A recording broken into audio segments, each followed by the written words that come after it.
Hi there, Megan Thompson here with Megan Thompson Coaching, and I have news for you. The old way of parenting is dead. So here's what's new, here's what works better and much more efficiently. If you're parenting a sensitive child who is stuck in the meltdown cycle and you want your child to learn how to be more confident and to build skills of resilience and emotional intelligence, then listen up. It's very important that you understand what is going to take to break out of the meltdown cycle consistently. And today we're going to talk all about the principles that you follow as a parent.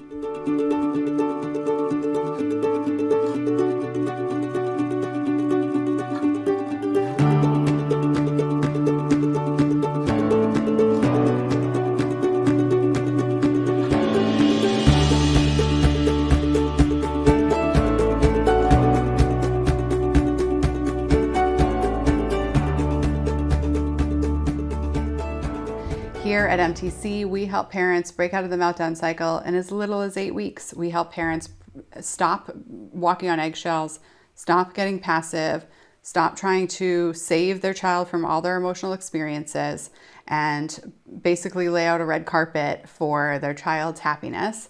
And we help parents stop getting so strict and rigid and my way or the highway and falling into patterns that they know didn't work when they were raised.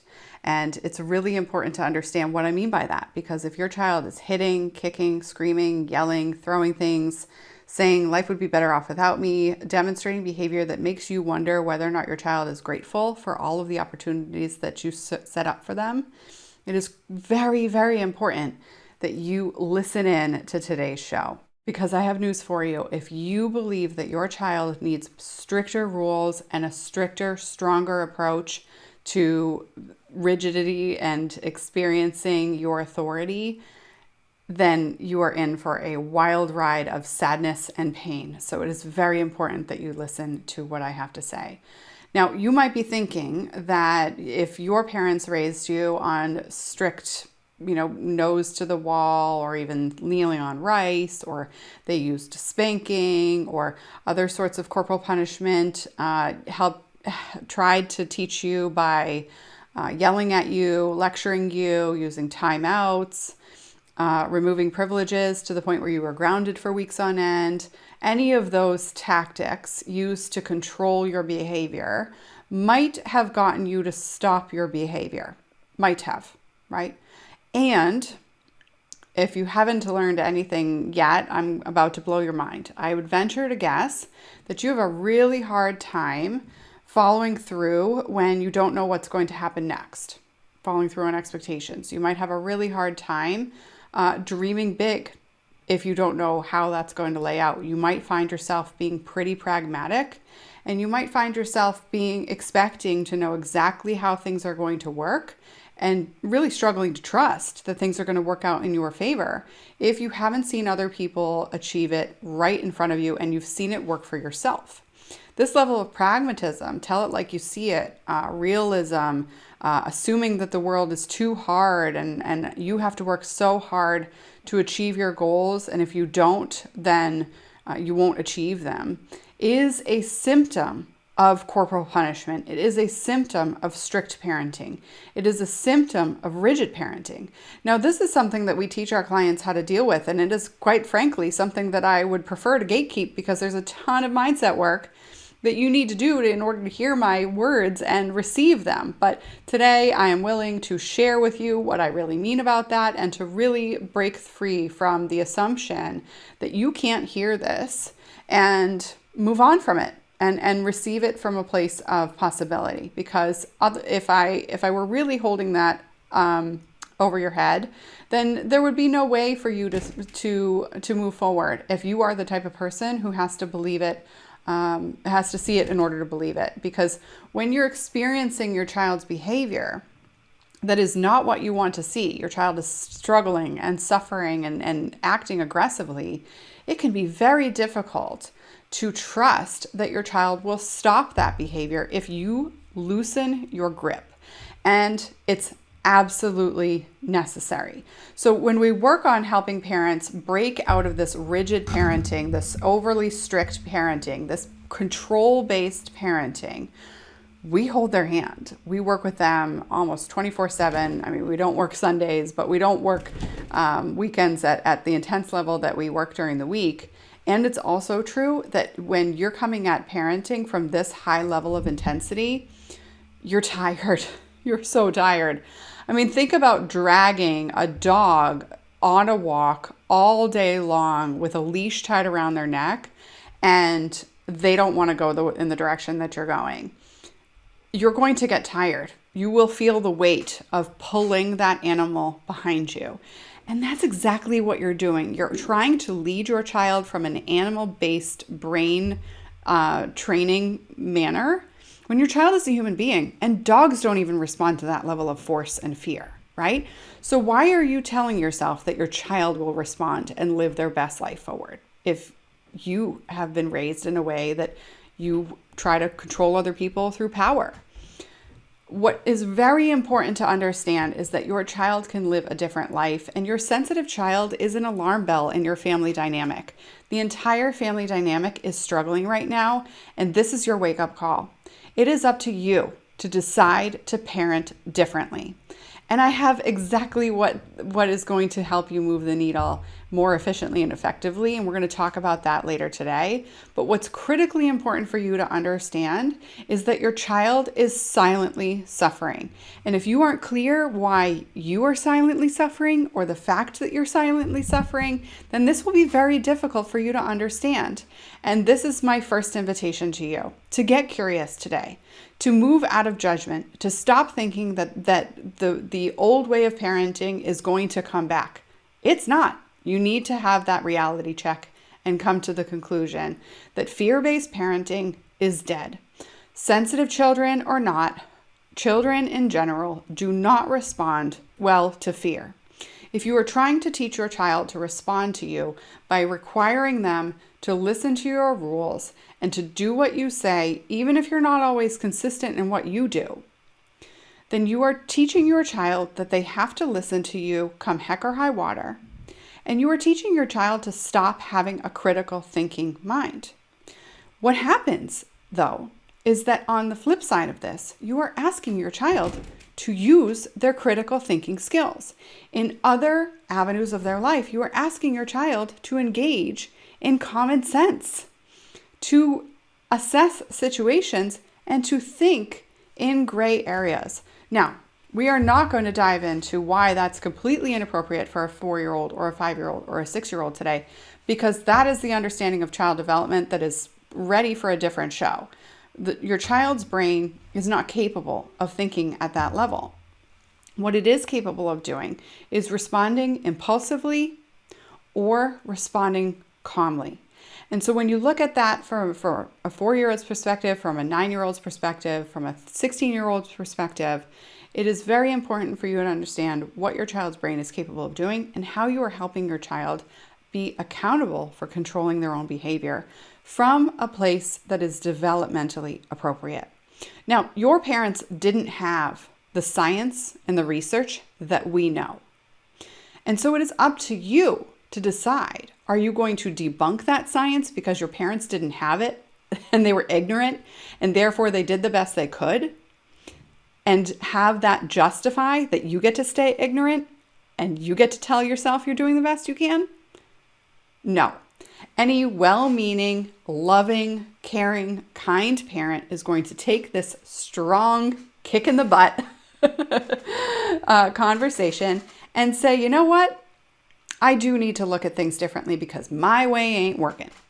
All right. So if you're ready to roll with me on that, great. If you're not, pause this show, have a moment, throw your own tantrum, if you will, and then come back to it. Because bottom line is you're going to need to accept reality. And if you're not willing to do that, we're probably not a fit to continue this conversation. So let's move on. When we think about the best way to teach your child how to creatively solve their problems, you need to be able to creatively solve problems. And so being strict and black and white and saying my way or the highway will never teach your child to think outside the box. And highly sensitive children are exceptionally good at thinking outside the box when they have skills to regulate their emotions. I'll say that again. Highly sensitive children are very effective at creatively solving their problems in the moment when they have skills to regulate their feelings, when their feelings no longer control their impulses. Great news. That is something that you can teach your child to do, because you have to teach your child to do. Highly sensitive children are only ever going to learn emotion regulation, getting their feelings under control and controlling their impulses as a result through their parents. There is a concept called vantage sensitivity that speaks of this specifically. Highly sensitive children and how they respond to their parenting environment directly impacts how successful they are in life. And how successful they are in life is right now in front of you. Does your child feel successful? Does your child successfully manage their emotions and act aggressively and refuse to act aggressively because they know that they can do something different and they feel that in their identity and they don't even have to think about going that way? Or are they instantly regretful and feeling so sad that they acted impulsively? And are you seeing that? Because that is an awareness that your child knows right from wrong, but it is not an awareness that your child knows how to control their behavior. Those are two very separate skill sets. Now, let's look at understanding why strict parenting never works for any child, but specifically for highly sensitive child, because that is my specialty and that is our specialty here at NTC. And that's why you're watching What We Have to Say. Because if you're following any sort of generalist parenting strategy or tactic or focus, it's incredibly important that you understand how they're talking about intensity, frequency, and duration of these ineffective behaviors. All right. A non-highly sensitive child who has to learn how to control their impulses may be demonstrating hitting, meltdown behavior, or yelling and verbal aggression maybe a couple of times a week. Maybe, right? But when you are parenting a sensitive child who is stuck in the meltdown cycle, your sensitive child is demonstrating these behaviors multiple times a day for more than 5-minute stints each time. And none of that is developmentally appropriate. It's also a clear indicator that your child is struggling and is highly sensitive, because highly sensitive children take their behavior to the extreme, and it's not a choice. It's the only way that they know how to communicate through their behavior. And so when you are stuck assessing whether or not following a generalist approach to meltdown management or ineffective behavior management is going to help you, here's your sign. Right? Because that perspective of just talking to your child after the event and helping them figure out what to do better next time might feel good in the moment, but it is not effective at breaking the pattern, because general positive parenting or gentle parenting strategies are working with the assumption that your child is losing their mind 30 to 10 to 20% of the time in their life. You know that your child's major behaviors is happening 30 to 40% of the time on a daily basis, not 30 to 40% of the week, which is where the general parenting perspective is looking at. Okay. So why is this so important? This is so important because if you need to assess how big this behavior is, you need to be looking at it clearly from the framework of somebody who knows what they're talking about, not somebody who's using the same word, meltdown, but not in the same context. I'm talking, 10, 20, 30, 90-minute meltdowns all day long, prickly pear, irritability, where you're walking on eggshells and you're feeling like you need to be in control and you need to have your kid under your thumb. That level of intensity that you're trying to parent from is very tiring. And when we think about that perspective, it's critically important that you listen to what is going to help you relax and relinquish control and allow your child to control themselves, because that is what's possible. And we help our clients do this day in and day out. So you can't tell me that your child can't do that. All right. So here's the important piece to this. If you are in charge at that level where you have your child under your thumb, or you want to have your child under your thumb in order to maintain their behavior, then I have news for you. Your child will never control themselves. Why? Because you're using personal power over your child and then trying to tell them that they need to be in charge of their own behavior. Do you see how that's backwards and that actually contradicts themselves? You will continue to be the one in charge. It might work in the short term, but it completely perpetuates a sense of feeling like your child isn't good enough to maintain their behavior. They have to look to you to know what to do, and that indicates to them that they don't know what they're talking about and they don't know what helps. So you can't follow that statement with, you know what's best, you know how to behave, you know what you're supposed to do, why aren't you doing it? Those two things could clash with each other. You are literally hypocritical in your own home. And I know you don't want to parent from a perspective of being hypocritical, do you? And so what happens is in this dynamic, you need to understand that your child needs you to lead from a place of empowerment, not from a place of control. Those are two very different expressions of power. So the best way to solve this problem is to teach your child to be in charge of themselves. Not from a place of fear, like that they're going to get in trouble if they don't, or trying to stay in your good graces where they make you happy if they do this, right? Your child needs to, or they need to earn privileges and trying to use an external reward, like access to screens or fun stuff or experiences with you. None of that is an effective way to parent.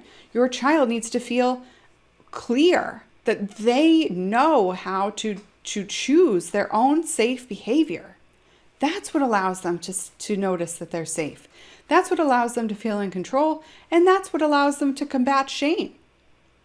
Now, if you're using something outside them, whether it's your power, your graces, or your mercy, then you are parenting from fear, and you cannot parent from fear and love at the same time.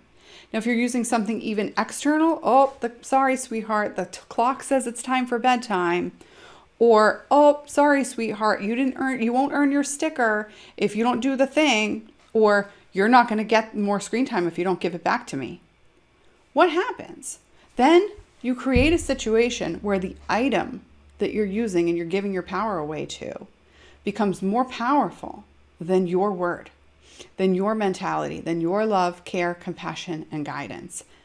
And that ruptures the parent-child relationship. Your child stops trusting you and starts edifying this thing, the clock, the sticker, the screen. And they give away their power to that thing too. All right, so here's what's incredibly important. When we think about being able to break out of this pattern consistently, it is so clear that you need to understand how you set your own goals for yourself and how you set your goals for your child from a place of understanding how your child thinks. Your child does not think from you. That is that is an antiquated assumption that was busted in the 1920s. You are 100 years behind science if you are telling me that your kid thinks before they act. Sorry, man, it's not working out. That's just not how the child brain works. Highly sensitive children and children in general think in the present moment. They are the ones who are saying what I see is what I get. You are an adult. You can think beyond that perspective. So you need to lead from that place. And so when we think about understanding what that means that your child cannot be taught from an after the moment assessment. Well, this baloney pants big explosion happened. Let's look at it and pretend that you know how to stop yourself, talk about it a lot, encourage you a lot, show you that I love you and I trust in you and I can help you, and then support you in thinking that you can control yourself, and then you're going to just go do it when time comes, right, sweetheart? Now, we know that conversation isn't happening like that. Sometimes it's happening with you waving your finger. I know you're better than this, and that's not okay, which is shame-based parenting. And then other times it's why did you need to go do that, bud? You know better than this. And it's a love-focused, shame-based parenting. I'm very disappointed in you, which still perpetuates shame and guilt in your strategy. And so what happens is your kid feels like a piece of crap. You can't feel empowered and like a piece of crap at the same time. Those two things are opposites. And so what happens is they start to tell themselves, I need to do better. I need to do better. I'm a piece of crap and I need to do better. My daddy or my mommy, they don't like me. My parent doesn't like me. They won't like me unless they do what I want. Because a child is thinking like a child. It's in basics. They're not pulling in all of the evidence of why you love them unconditionally, because you're parenting conditionally.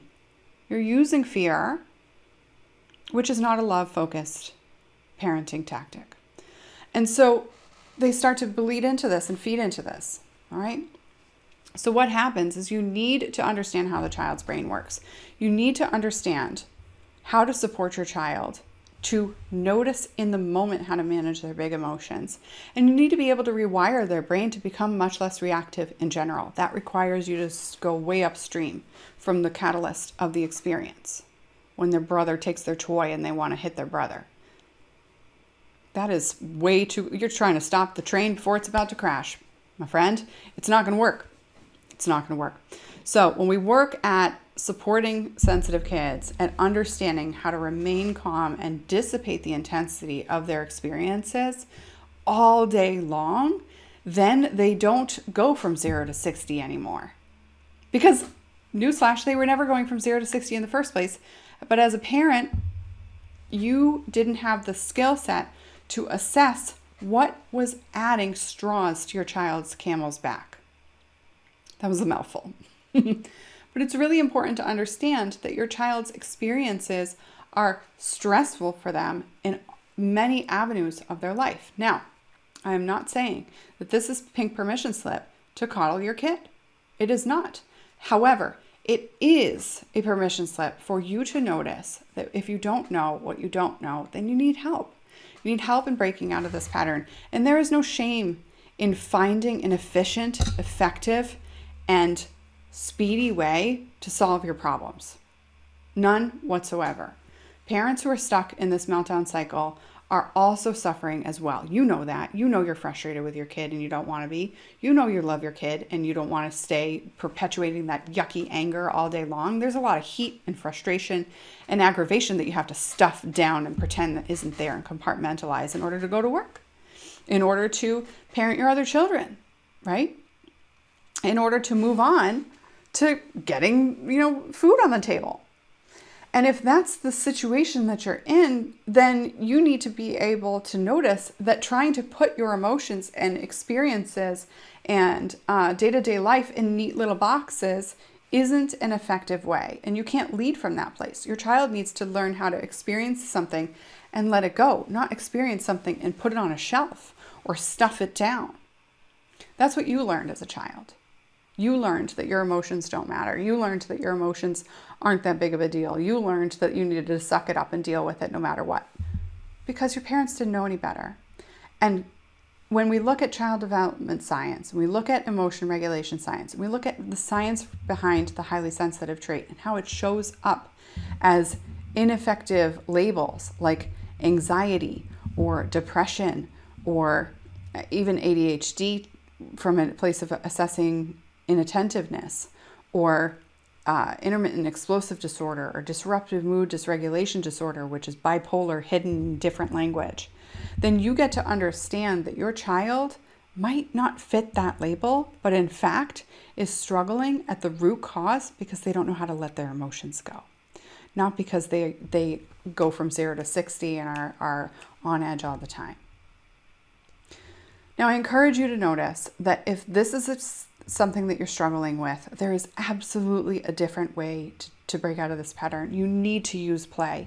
You need to find playful ways to teach your child how to forgive themselves from their experiences, to feel powerful in solving their problems. And you have to be able to find some way to compromise. If your child isn't there yet in their skill set, then you need to be able to hear yourself say, well, that's not how the real world works. The real world isn't going to wait for my child to move on from their emotional experience. And my answer to you is yes and no with that statement, right? Because if your child can, in the moment, feel frustrated, breathe, reduce their intensity, and then say what they want to say in a heated conversation at work so that somebody else who's listening to them actually hears it, then yeah, the real world is really going to benefit from that. But if what you're telling me is that the real world isn't going to handle your child losing their ish at work when their boss says, you got to do this now, and we have a deadline that we need to move up, and I need this solved by end of business, yeah, your kid's going to get fired if they lose their mind and they say, no, that wasn't what I was expecting. Right? And like has a verbal vomit meltdown. Of course, the real world is not going to respond well to that. But if if your child says something like, all right, I wasn't planning for that. Okay. Can I ask you a couple questions? End of business. What are you expecting based on the workload that's on my plate? Right? I mean, that's your child breathing through, accepting reality and communicating and figuring out a middle place, right? Is their boss throwing a fire at them on purpose? Is it necessary? Can they ask clarifying questions in order to effectively assume their boss's vision and implement it? That's collaboration. That's influence. And that's calm emotion management in the heat of the fire. You deal with this at work if you work outside the home, and you need to be dealing with this if you work inside the home. Critical when you think about navigating your toddler not wanting the blue cup and needing the red cup, and the red cup's in the dishwasher and the dishwasher's currently running, right? So hostage negotiation skills are necessary in parenting. And they don't need to be necessary from a place of requiring to call them up and feel like this is you gearing up for battle every single day when your child is beyond the age of 2, right? We're talking about developmentally from a standpoint of understanding meltdowns. Developmentally, meltdowns are not an effective way of communicating and are not appropriate for sensitive children and non-sensitive children on a daily basis from 4 and up. Your child should be aging out of that. And time is not going to be the only thing that helps your child do that. It's clear and specific strategies on how you're parenting is critical. Now, if you have a 9-year-old listening, then what you need to notice is that your child is behind in their development. And I say this with love and care in hearing this message from me and urgency. Your child is 5 years behind in their development. And it's time for you to take this seriously. So when we look at this lens, then it is now time for you to observe what to do about it, right? Now, so when we think about this is, really important for you to understand the time frame, right?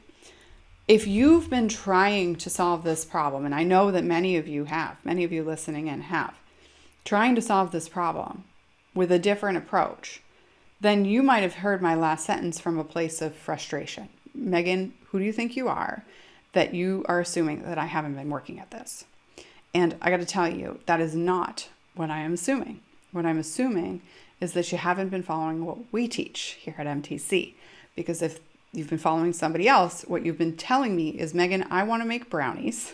And I've been working at baking brownies that don't make my family sick and that show up like brownies out of the oven, delicious and gooey and tasty. And yet you have been inadvertently following a chocolate chip cookie recipe. So you might have been getting some delicious chocolate chip cookies sometimes, and sometimes maybe the recipe isn't that delicious and you're burning it. But if you're asking to create an emotionally intelligent home and to have the whole family dynamic feel like everybody in the family is equally and uniquely mattering and feeling like that right now, then then what's important for you to understand is whether or not you're following an appropriate recipe to get the outcome that you're looking for.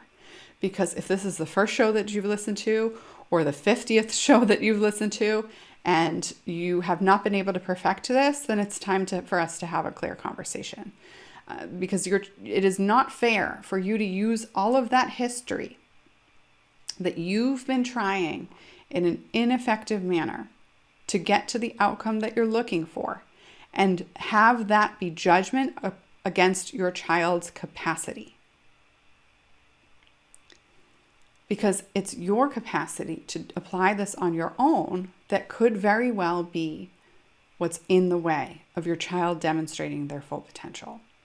And so it's really important that you choose not to use this perspective of how you're leading your child as fair history about what is appropriate for your child to achieve and whether or not your child can achieve it in a timely manner. So it's also really important to understand when we go to that real world, in the real world, blah, blah, blah. Your child is living in the real world now. If your child is 9, they are in 4th grade, and it is the real world for them right now. And if they are struggling in 4th grade, navigating peer relationships, navigating, advocating for their needs, navigating, communicating effectively at home, and they are having a hard time as a 9-year-old, then now is the real world. And if your child is struggling now, then it's time to do something different now. Because if that isn't working for you, then it is important for you to think outside of your own box. So it's also really important to understand when we think about compromise that your child has a skill gap. That means that they are going to be on their way to growing a skill, just like when your child was walking. We talk about this, we joke about this with our clients, that when your child was learning to walk, they would stand up, they would hold it together, maybe teeter, and then plop, right? So they would demonstrate some fits and spurts of the ability to walk. That's a skill that they learned around, 10 to, I mean, some of you 8, if you're talking about your 3rd kid in line, right? But 10 months to, a year and some change, right? A couple months after that, right? Depending on their development and their skill set and their capacity, right? There's a window where you knew they were going to learn to walk if they're able-bodied, right? And so if that's the case, then when they did those first couple of steps, or when they did those first couple of pre-steps, right? Cruising, climbing, pulling up, etc. All of those skills, you did not look at those skills and say, well, you're not walking. You're going to need to walk. You might not be capable. I need to teach you how to walk, right? I need to walk you for you. You did not take their ankles and move them forward, or take their chunky little thighs and move them forward, right? You might have held their fingers, and I'm not here to talk about gross motor development right now, but you might have led them in that way. You might have given them something to lean on, to support them in moving in that direction, right? You knew that they would walk eventually, and you didn't judge their process. So it's very important that if you want your child to build navigation skills of managing their emotions regularly and long-term, you need to be thinking both short-term and long-term from a place of importance, not from a place of shame-based urgency. If your child isn't there yet, then you cannot use shame-based urgency to teach your child that they should have figured it out by now. Because that would be like saying, sorry, honey, at 11 and a half months, you haven't learned to walk yet. You're never going to learn to walk. You got to learn to walk today.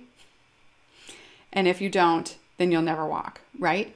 It is not fair to use your child's future and what they're going to need to learn in the future and demonstrate in the future as an appropriate, effective use of urgency to force their development. You have to look at this as a skill gap. All right. So you need to experience urgency from a place of priority, not from a place of force.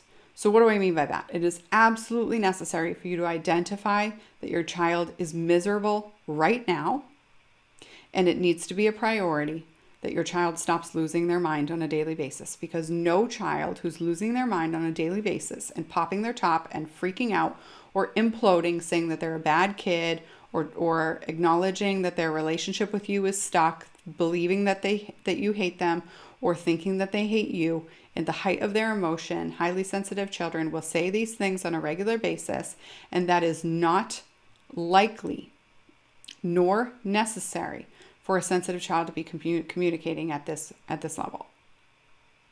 This is a highly sensitive child stuck in the meltdown cycle, not a highly sensitive child in general. Highly sensitive children do not take things to the extremes if they don't feel extreme inside their emotions in their body. So this is a reason for you to fix your strategy. Your strategy hasn't been working. You've been following the wrong recipe. And it's very important that you understand what recipe works. The first things first is to assume the best for your child. Assume that they're capable. Assume that they can build skills. And assume that you're the one that you have to learn to address them. Change how you set your expectations for your kid. That's number one. Number two is change how your environment is impacting your child's development. How is your child being led and taught? To include the ability to teach your child playfully. Your child has to be doing that.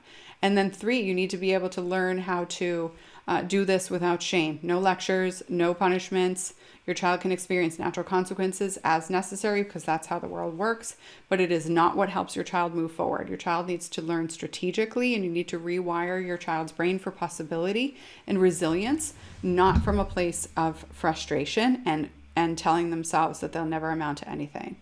If your child is responding after big emotional explosions in that way, then they are not rehearsing possibility. They are rehearsing ineffectiveness and shame and sadness. All right. So it's very important that you teach them the opposite and do that from a place of not making them think that their feelings and thinkings are wrong, but that there's growth opportunity here.